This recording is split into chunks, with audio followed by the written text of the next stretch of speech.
You enter your secret chamber. It's a dark alcove you use to store a few modest valuables and duck into whenever you're on a case and things start to get too hot to handle, which is never. Check out the paper on the floor. It appears to be a note delivered to you from a stick. It smells a little like pee. You hate him so much. You stash the unpleasant note in your inventory. Play a haunting tuba refrain.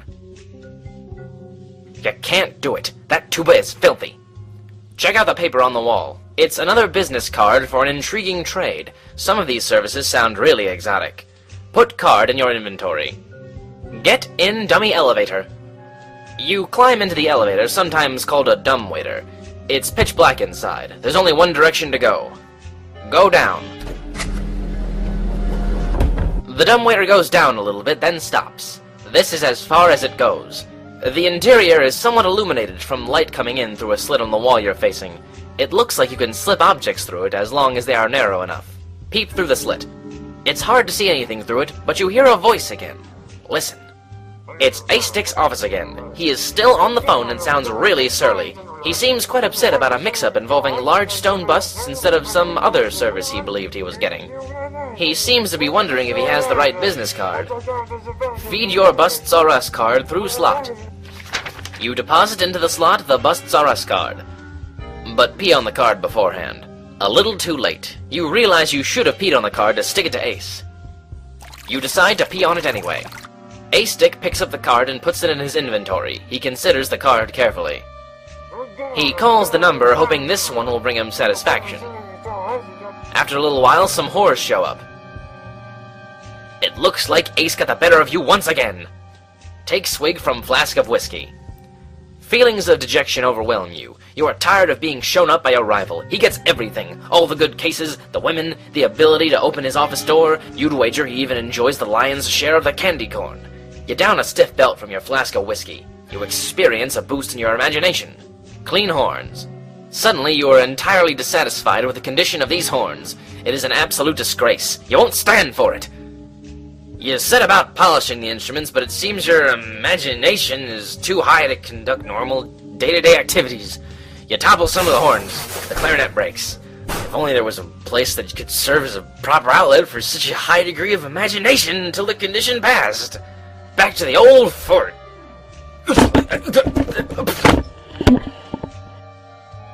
In your heightened state of imagination, you fall down the stairs. You better get to the safety of your fort fast.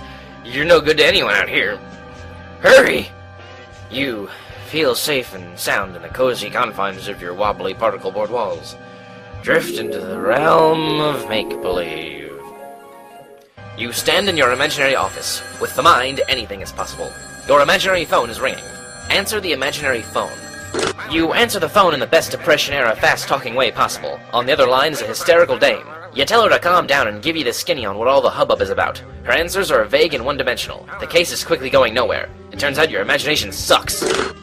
Eat steak dinners with hands. The steak dinners have been sitting around for a while. They're both spoiled. Gorge yourself on imaginary candy corn. They don't taste as good as real candy corn. Nevertheless, it gives your pulchritude a small boost. Try to take imaginary gun back into real world. You pick up the gun. You'd like to bring it back with you, but you cannot fathom how that is possible. Stride confidently through office door. You exit your office into the hallway. Go harass A-Stick. You burst through A-Stick's imaginary door, rolling up your non-existent sleeves. But he is nowhere to be found. His imaginary room is empty, most likely because Ace is currently not using his imagination. Leave room. You exit, but not before you leave an imaginary present on the floor. You are now facing south into the hallway. Enter the PI room. You hear noises behind the door. It sounds like swing music and riotous times being had. Whoever is in this office probably has a terrific imagination. But the door is locked. Follow the exit sign. You feel your imagination beginning to fade, so you hurry downstairs to the imaginary street. You find your motley collection of items which you earlier threw out the window in a fit of rage, stupidity, or both. Look up at your office window. You see a familiar face through the window. A friendly face. Your imagination wears off. You experience the lingering effects of your imagination. The state remains at the same level, but no longer affords you its advantage.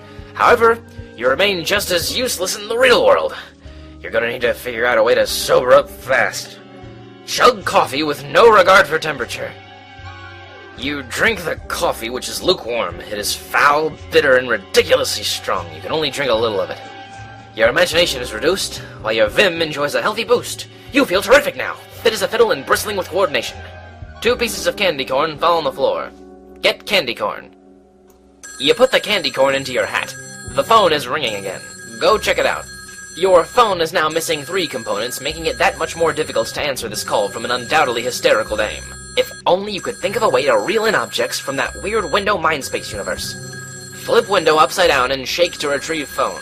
You try to shake your belongings from the blasted portal. It appears to run on Etch-a-Sketch technology. Make lasso out of tape and pull phone back in. You use the magnetic tape to form a lasso. Maybe you can reel in your belongings this way. However, you think the tape lasso is way too light and flimsy to throw out the window with any significant distance or accuracy. You'll need something to weigh it down. Cut to the chase and use cinder block. You tie the tape to a cinder block, using it as an anchor. Throw out window. Examine the mural for hidden clues. It looks like there are 2 holes in the mural. They are spaced far apart, just wide enough for someone with sensible human anatomy to look through with both eyes. Look through them. You unplug the window again and have a gander. It's an unpleasant note. You can tell using your depth perception that the note is very close, only a few inches from your face. Poke curtain rod at note.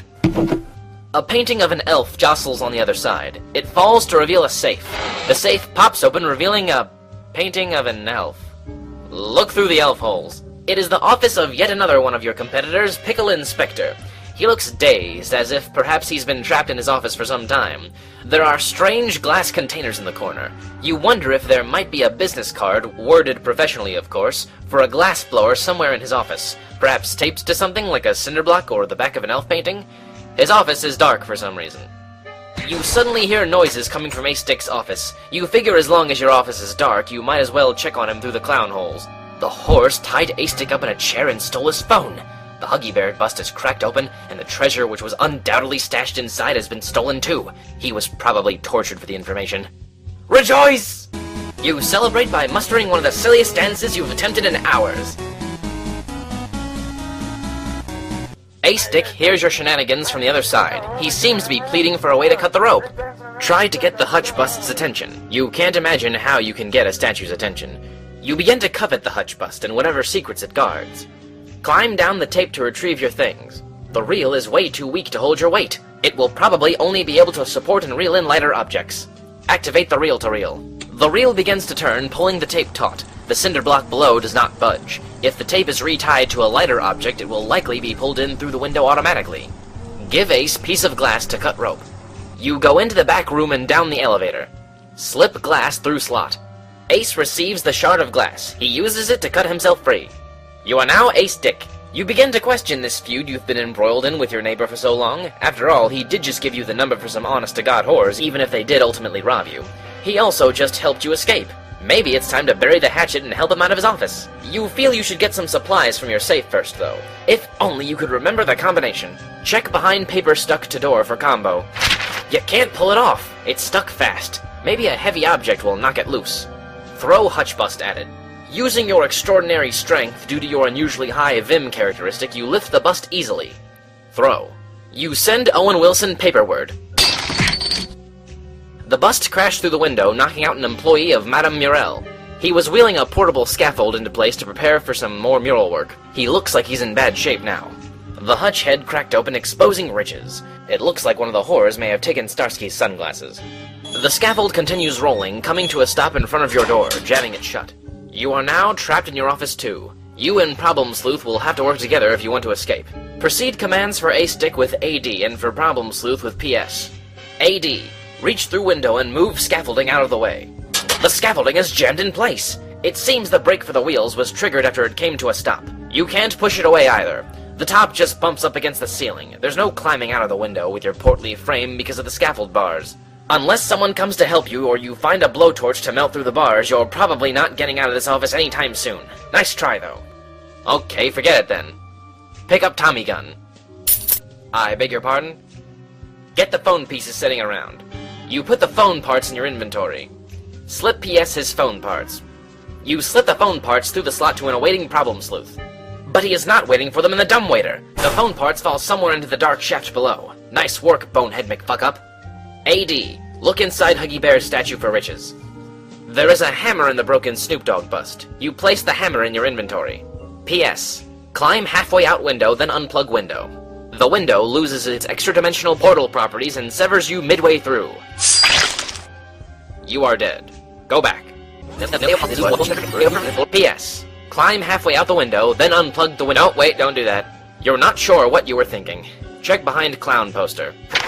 Behind the poster is another clown drawn directly onto the metal. Under the paper is a long game code. This is probably a code you can use to return to a particular state in this game. You put it in your inventory. AD, pounce on keys before they disappear. You pick up the ring of keys. Okay, cool. Armed with your Tommy gun, you are one hard-boiled lug. Nobody mess with this tough guy, see? P.S. Go into dumbwaiter so you can receive an item. You go down the dumbwaiter. Ace Dick tries to give you an item, but the hammer is too big to fit into the slot. Ace gives you all his business cards instead. In return, you give him your collection of unpleasant notes. AD, examine notes. You recognize both of these notes. You wrote and delivered them to your neighbor to get his goat. One of them has something on the back. He wrote a rebuttal on the other side and taped it to the back of his fake safe for your viewing pleasure. Luckily, the combination to your safe is on this paper. You carelessly composed your note on this document without noticing. Use it to open safe. You enter the combination. The smaller compartment opens up to reveal 3 old-fashioned keyholes. Go look through pig painting to see what PS is up to. You have to unplug your large panoramic window from its portable generator first. Unplug window. Look through holes. Ah! You topple backwards onto your particle board desk.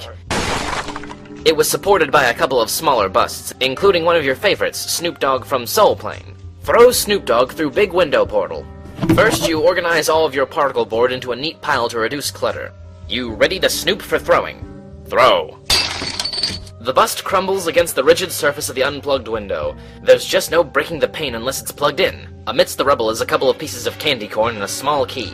Examine the cruet next to the Snoop Dogg bust. First, you plug the window back in so you stop stubbing your toe on things. Stubbing your toe is known to be brutal to your pulchritude stat. You pick up the cruet of brandy. Examine rope. You pick up the rope. Use Tommy gun on safe keyholes. You use your ring of keys to unlock the keyholes on the safe. The ring of keys blows a hole in the safe. The safe is open. Throw hammer through window. Now that the window is plugged in, you may effectively vent your rage with a heavy object. The hammer shatters the glass and falls to the street far below your penthouse office suite. Get candy corn in preparation of your own vampire act. You pick up candy corn and small key. P.S. Look through clown picture at Ace. AD. Candy corn vampire. Ace Dick ate the candy corn. He is an unimaginative lout and an all-around wet blanket.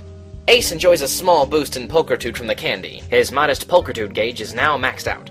He inadvertently swallowed the small key along with the candy corn. It is now safely stored in his stomach. Build fort. You figure it's time to do something constructive for a change. Your stout bunker of particle board is a smashing success. The Zoolander chimney is the jewel in its crown. See what you have stashed in the safe. You can't reach the opening!